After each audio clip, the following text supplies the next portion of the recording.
Hi friends, ഇന്ന് നമുക്ക് easy ആയിട്ടുള്ളൊരു ഗോതമ്പ് പായസം റെഡിയാക്കാം.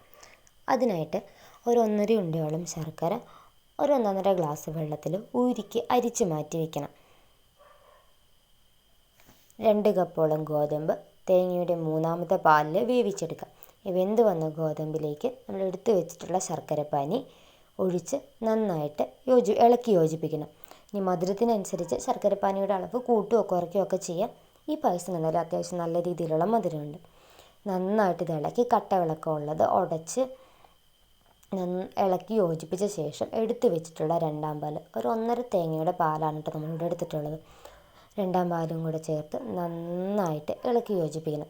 നന്നായിട്ട് ഇളക്കി യോജിച്ച് ഇതൊന്ന് കുറുകി വരണം. 2ാം പാൽ അത്യാവശ്യം നല്ല രീതിയിലൊന്ന് കുറുകി വന്നത് ശേഷം നമ്മൾ എടുത്തു വെച്ചിട്ടുള്ള 1ാം പാലും ചേർത്ത് നന്നായിട്ട് ഇളക്കി കൊടുക്കുക. 1ാം പാൽ ചേർത്ത് കഴിഞ്ഞാൽ സൂക്ഷിക്കേണ്ട കാര്യം എന്ന് വെച്ചിട്ടുണ്ടെങ്കിൽ ഇത് തിളയ്ക്കാൻ പാടില്ല. 1ാം പാൽ ചേർത്ത് കഴിഞ്ഞാൽ നല്ല രീതിയിലൊന്ന് ചൂടാവാനേ പാടുള്ളൂ. അപ്പോൾ നമ്മൾ നന്നായിട്ട് ഇളക്കി കൊടുത്തുകൊണ്ട് തന്നെ ഇരിക്കുക. 1ാം പാൽ ചേർത്ത് നന്നായിട്ട് ഇളക്കി യോജിപ്പിച്ച ശേഷം മധുരം ബാലൻസ് ചെയ്യാൻ വേണ്ടി ഒരു നുള്ളുപ്പ് ചേർക്കാം.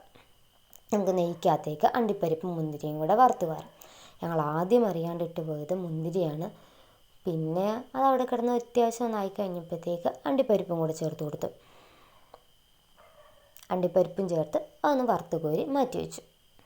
ഇനി നമ്മൾ പായസത്തിലേക്ക് ഏലക്കയും പഞ്ചസാരയും കൂടെ പൊടിച്ച മിക്സ് ചേർത്ത് കൊടുക്കുകയാണ്. എന്നിട്ട് നന്നായിട്ട് യോജിപ്പിച്ച് വറുത്ത് വെച്ചിട്ടുള്ള അണ്ടിപ്പരിപ്പും മുന്തിരിയും കൂടെ ചേർത്ത് സ്വാദിഷ്ടമായ പായസം റെഡി.